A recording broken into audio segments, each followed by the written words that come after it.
ఓం శ్రీ మాత్రే నమః. ఇప్పుడు తెలియజేసే అంశము దుష్ట శక్తులు, ప్రేతాత్మలు అంటే నెగటివ్ ఇవి మిమ్మల్ని పట్టి పీడిస్తున్నాయా? అలాంటప్పుడు అమావాస్య తిథి నాడు తప్పనిసరిగా గుర్తు పెట్టుకొని ఈ విధంగా గనక ఆచరించారు అంటే నెగటివ్ మొత్తం కూడా పటాపంచలైపోతుంది. పెద్ద పెద్ద కష్టతరమైంది ఏమీ కాదు.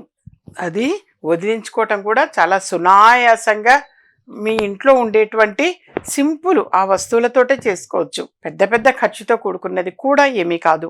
అమావాస్య రోజు అంటే నెగటివ్ని పోగొట్టేటువంటి తత్వం కలిగినటువంటిది. ఆ రోజున ఎక్కువ మంది అమ్మో అమావాస్య అని భయపడతారు, కానీ నెగటివ్ని వదిలించుకోవాలి అని అంటే మాత్రం ఆ రోజే చాలా చాలా మంచి రోజు. నెగటివ్ అంతా కూడా తొలగిపోతుంది. అంటే సహజంగా కొంతమందిని గమనిస్తూ ఉంటే నాకు రాత్రి ఒక కళ వచ్చిందమ్మా. ఆ కళలో ఎవరో నా మీద కూర్చున్నారు, చాలా బరువుగా ఉంది, కూర్చున్నట్టుగా కళ వచ్చింది, ఏదో నెగిటివ్ ఏదో నన్ను పట్టి పీడిస్తున్నట్టుగా ఉంది, అట్లా ఫీల్ అవుతూ ఉంటారు. లేదా చనిపోయిన వాళ్ళు ఎవరో ఎదురుగా వచ్చి కనబడినట్టుగా, వాళ్ళు మాట్లాడినట్టుగా అలా కూడా కొంతమంది ఫీల్ అవటం ఏంటి, నాకు డైరెక్ట్గా కూడా అపాయింట్మెంట్ తీసుకుని వచ్చిన వాళ్ళు తెలియచేస్తుండేవాడు ఇవన్నీ కూడా. అలాగే పెద్దగా కేకలేస్తుంటారు, అరుస్తుంటారు, మొత్తుకుంటుంటారు, జుట్టు పీక్కుంటారు, అరుస్తారు, ఎవరో నాతో మాట్లాడుతున్నారంటారు, కనిపిస్తున్నారంటారు, వినిపిస్తున్నాయి అంటారు, ఒక ఆకారం కనబడుతుంది అంటారు. సరే, ఇలాంటి నెగిటివ్ అంతా కూడా పోగొట్టాలి అంటే అమావాస్య రోజున చేయవచ్చు. సరే, ఎప్పుడు కూడా నిత్యం కూడా తెలియచేస్తుండేది మొట్టమొదలు ఫస్ట్ సాంబ్రాణి ధూపము అనేది ఇల్లు మొత్తం కూడా చూపించమని సహజంగా చెబుతూ ఉంటాం. అది పాజిటివ్ ఎనర్జీని ఇస్తుంది అని చెప్పేసి. అలాగే అమావాస్య రోజున తప్పనిసరిగా మీరు చేయవలసినది అని అంటే కొద్దిమంది హెయిర్ లీవ్ చేసుకుంటారు. హెయిర్ లీవ్ అంటే జుట్టు వదిలేసుకుని వెళ్ళిపోతారు, ఏమీ పెట్టరు. అంటే ఒక రబ్బర్ బ్యాండ్ పెట్టడం కానీ, అల్లుకోవటం కానీ అసలు ఏది ఉండదు, జస్ట్ వదిలేస్తారు, తల దువ్వుకొని దూతారు. అదొక టైప్ ఆఫ్ ఫ్యాషన్ అనుకోండి. కానీ కొంచెం నెగటివ్ అనేది కూడా లేకుండా ఉండేందుకు, రాకుండా ఉండేందుకు తెలియచేసేది. సరే, అలా కాకుండా కొంచెం ఒక రబ్బర్ బ్యాండ్ అన్నా పెట్టుకోండి, కనీసం మంచిదమ్మా. మీ పెద్దవాళ్ళు ఆల్రెడీ చెప్తారు, అయినా ఒక అమ్మగా తెలియచేస్తున్నా. అంటే నెగటివ్ అనేది పోగొట్టుకోవటానికి, లేకుండా ఉండేందుకు మొదటి నుంచి కూడా మన పెద్దవాళ్ళు అన్నీ చెప్తూ ఉండేవాళ్ళు. అవన్నీ కూడా యథార్థమే, అది నిజంగా కూడా అది కరెక్ట్.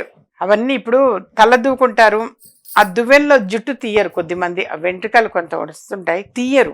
ఎన్నిసార్లు చెప్పినా వాళ్ళు మర్చిపోతుంటారు, అంతకంటే ఏం లేదు, మర్చిపోతారు. వాస్తవంగా మనకి వెనకటిలో చెప్పేవాళ్ళు, తల దూకటం అయిపోయిన తర్వాత జుట్టు తీసేసి ఇట్లా చుట్టేసి చెత్తబుట్టలో పడేసి 2 చేతులు కడుక్కొని రండి అని. అంటే 2 చేతులు కడుక్కోవటం అలవాటు ఉన్న వాళ్ళైతే ఇది చేస్తారు. 2 చేతులు జడ వేసుకుని వెంటనే చేతులు కడుక్కునే అలవాటు గనక ఉంటే డెఫినెట్గా దీన్ని డస్ట్బిన్లో వేస్తారు. ఇక అలాగే వెళ్ళిపోయారంటే వాళ్ళకి చేతులు కడుక్కునే అలవాటు లేనట్టు. వాస్తవంగా చేతులు కడుక్కునే అలవాటు లేకపోతే ఇంకేమి ముట్టుకోకూడదు కూడా, చాలా చాలా తప్పు. సరే, ఇవన్నీ కూడా మినిమం నాన్న, మీ పెద్దవాళ్ళు కూడా చెప్తారు, దాన్ని కొంచెం పాటించటం మీకు మంచిది. మీరు పాటిస్తూ ఉంటే రేపొద్దున మీ పిల్లలు చూసి నేర్చుకుంటారు, చెప్పితే విన్నరు, చూసి నేర్చుకుంటారు ఎప్పుడైనా. అందుకోసం మినిమం ఇలాంటి చిన్న చిన్నవి చేసుకోవాలి నాన్న. సరే, ఏది ఏమైనా అమావాస్య టాపిక్ తెలియచేస్తున్నాను కాబట్టి ఆ రోజున సాంబ్రాణి ధూపం వేయటం చాలా చాలా మంచిది. మరొకటి కూడా ఉంటుంది నాన్న, రోజు కూడా మీరు ఒత్తులు అనేవి వెలిగిస్తారు. 3 ఒత్తులో 5 ఒత్తులో ఎన్నో వేసి వెలిగిస్తారు, నిత్య దీపారాధన. అలా వెలిగించిన తర్వాత అది కొండెక్కిన తర్వాత, నూనె కంప్లీట్ అయిన తర్వాత అది కొండెక్కుతుంది. కొండెక్కిన తర్వాత ఆ ఒత్తులు అలాగే ఉంటాయి. ఆ ఒత్తులన్నీ కూడా తీసి ఏదైనా ఒక మట్టి ప్రమిదలో పెట్టుంచండి. ఎప్పుడన్నా ఒకసారి అడప ప్రతి గురువారమో ప్రతి ఆదివారమో లేదా నెలకోసారి అమావాస్య రోజు అవన్నీ కూడా కొన్ని అలా వేసుంచి, అంటే ఆ వెలిగి ఆ కొండెక్కినటువంటి మిగిలిన ఆ ఒత్తులన్నీ కూడా వేసి, అందులో కాస్త కర్పూరం కూడా వేసి, కొన్ని లవంగాలు కూడా అందులో వేయండి, వేసి వెలిగించండి. వెలిగించి ఇల్లు మొత్తం కూడా చూపించండి. యథార్థంగా దానివల్ల నెగటివ్ అనేది పోయే అవకాశం ఎక్కువ ఉంటుంది. ఇది కూడా ఒక పద్ధతి. మరొక పద్ధతి కూడా తెలియచేస్తున్నాను. ఆ రోజున పసిపిల్లలకి కానీ, పెద్దవాళ్ళకి కానీ, అనారోగ్యంతో బాధపడుతున్నటువంటి వాళ్ళకి కానీ దిష్టి తీసివేస్తుంటారు. ఆ దిష్టి అనేది సరే ఒక్కొక్కళ్ళ ఇళ్లల్లో ఒక్కొక్క ఆనవాయితీగా రకరకాల విధానాలలో దిష్టి తీసేస్తారు. సరే ఏది ఏమైనా దిష్టి తీసిన తర్వాత ఒక అమ్మగా నేను తెలియజేసేది, ఆ దిష్టి తీసిన తర్వాత దయచేసి ఎవరు కూడా రోడ్డు మధ్యలో పెడుతుంటారు, కొంతమంది అలా పెట్టద్దు. చౌరస్తా అని అంటారు, 4 వీధులు కలిసినటువంటి ప్రదేశంలో వాంటెడ్లీ పెడతారు కొద్దిమంది. దయచేసి అలా పెట్టద్దు, చాలా చాలా తప్పు నాన్న. మీ పిల్లలకి లేదా మీ కుటుంబ సభ్యులకి దిష్టిపోయి మళ్ళీ మరొకరికి ఎవరికి కూడా అది పాస్ అవ్వకూడదు. అందరూ బాగుండాలి అనుకుంటే అనుకునే వ్యక్తి తప్పకుండా బాగుంటారు. అందరూ బాగుండాలి, అందులో నేను ఉండాలి అనుకుంటే డెఫినెట్గా బాగుంటారు. దిష్టి తీసి దయచేసి అందులో ఎక్కడ కూడా రోడ్డు మధ్యలో పెట్టవద్దు, మీ చెత్తబుట్టలో వేసేయండి. అది ఏ రకరకాల దిష్టి తీసే విధానము ఏది ఏమైనా ప్లాస్టిక్ కవర్లో వేసి టైట్గా మూట కట్టేసి చెత్తబుట్టలో వేసేయండి. అంతే తప్పించి బయట రోడ్డు మధ్యలో వేయటం అనే విధానం మాత్రం చాలా చాలా తప్పు. దయచేసి అట్లా వేయద్దు. కొద్దిమంది ఇట్లా దిష్టి తీసేసి దక్షిణ వైపు విసిరేస్తా, పడమర వైపు విసిరేస్తా, 4 భాగాలు చేసి 4 వైపులు విసిరేస్తా, ఇలాంటివి చేస్తుంటారు. చాలా తప్పు నాన్న. ఎటుపక్క చూసినా దక్షిణమైనా ఒక ఇల్లు ఉంటుంది, పడమర వైపైనా ఒక ఇల్లు ఉంటుంది, ఉత్తరమైనా తూర్పైనా 4 సైడ్స్ ఇళ్ళు ఉంటుంటాయి, లేదా నడి రోడ్డు ఉంటుంది. ఒకవైపు రోడ్డు, ఒక సైడ్ అయితే 3 వైపులు ఇల్లుంటే ఒక సైడ్ అయితే రోడ్డు ఉంటుంది కదా, ఆ రోడ్డు మీద కూడా పడేయకూడదు. మీరింట్లోంచి బయటికి వెళ్ళగానే అక్కడే కాబట్టి వేయకూడదు, ఎక్కడ కూడా వేయకూడదు. అలా చెత్తబుట్టలో మాత్రమే వేయండి. మళ్ళీ మళ్ళీ మళ్ళీ మళ్ళీ నేను తెలియజేస్తున్నా, అంతే తప్పించి రోడ్డు మధ్యలో అస్సలు వేయొద్దు. రకరకాల విధానాలు ఉంటాయి. కొద్దిమంది నిమ్మపండుతో దిష్టి తీసేసి నిమ్మపండుని కట్ చేసి ఆ 2 చెక్కల్ని పడేస్తారు, నిమ్మపండుతో దిష్టి తీస్తారు. ఇది కూడా ఒక పద్ధతి. దిష్టి తీసి దాన్ని కట్ చేసి పడేయాలి. ఎక్కువ దుకాణదారులు అలా చేస్తారంటే, షాప్స్ ఉంటే కనుక ఎవరికైనా బిజినెస్ ఉంటే ఆ ఓనర్స్ అట్లా చేస్తారు దిష్టి పోవటం కోసం.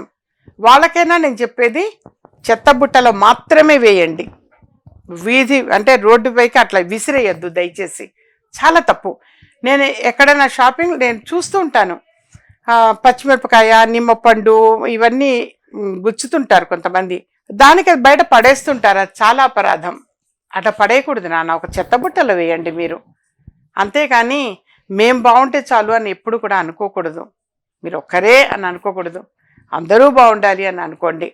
చాలా చోట్ల చూసాను నేను, అది చాలా చాలా తప్పు నాన్న.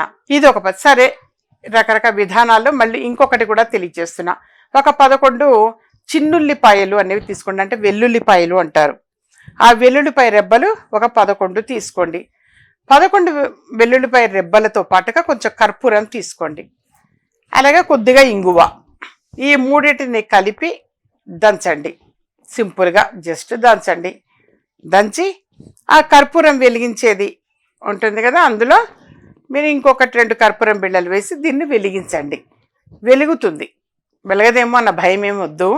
ఇంకా కొంచెం ఎక్కువ మరి కాస్త కర్పూరం బిళ్ళలు వేస్తే తప్పకుండా వెలుగుతుంది. అయితే అది వెలిగించిన తర్వాత కూడా దాంతో కూడా దిష్టి తీయవచ్చు. ఎవరైనా నెగిటివ్తో బాధపడుతూ ఉంటే, అంటే కొంతమంది కేకలేస్తారు, అరుస్తారు, గోల చేస్తుంటారు, వాళ్ళకైనా ఈ పొగ చూపించటం, పొగని ఇలా చూపించడం వల్ల కూడా తగ్గే అవకాశం ఎక్కువ ఉంటుంది. ఎన్నో ప్రయత్నాల్లో ఇది ఒక ప్రయత్నం. ఇంటి మొత్తానికి కూడా శుభం చేకూరుతుంది. దానివల్ల నెగటివ్ అనేది పోతుంది. ఇల్లు కలిసి రావట్లే అని కొద్దిమంది బాధపడుతుంటారు. ఎప్పుడు ఎవరు అలా బాధపడద్దు నాన్న. మన ఆఫీసులో నేను మత్స్య యంత్రము అనేది ఇస్తాను, దానికి ఎన్నో అభిషేకాలు చేసినది, పూజా ప్రాసెస్ నిర్వహించింది. చక్కగా అది కలెక్ట్ చేసుకొని వెళ్ళండి. దానివల్ల ఇల్లు కలిసి వచ్చే అవకాశం ఎక్కువ ఉంటుంది. డెఫినెట్గా కలిసి వస్తుంది. వ్యక్తిగతంగా బాధపడే వాళ్ళు శక్తి కంకణము అని ఇస్తాను, అది బొట్టు పెట్టి నేనే వేయటము అనేది కూడా జరుగుతుంది చేతికి. రాలేని వాళ్ళకైతే పోస్టల్ సౌకర్యం ద్వారా పంపిస్తా. దాని తర్వాత కూడా మంచి మంచి మార్పులు వచ్చినాయి అన్నారు. ఇంకా ఏదైనా బాధలు కష్టాలు ఉన్నాయంటే వ్యక్తిగతంగా అపాయింట్మెంట్ తీసుకోండి. అనేక దైవిక వస్తువులు అనేటువంటివి ఉంటాయి, బొట్టు పెట్టి కట్టడం అనేది జరుగుతుంది.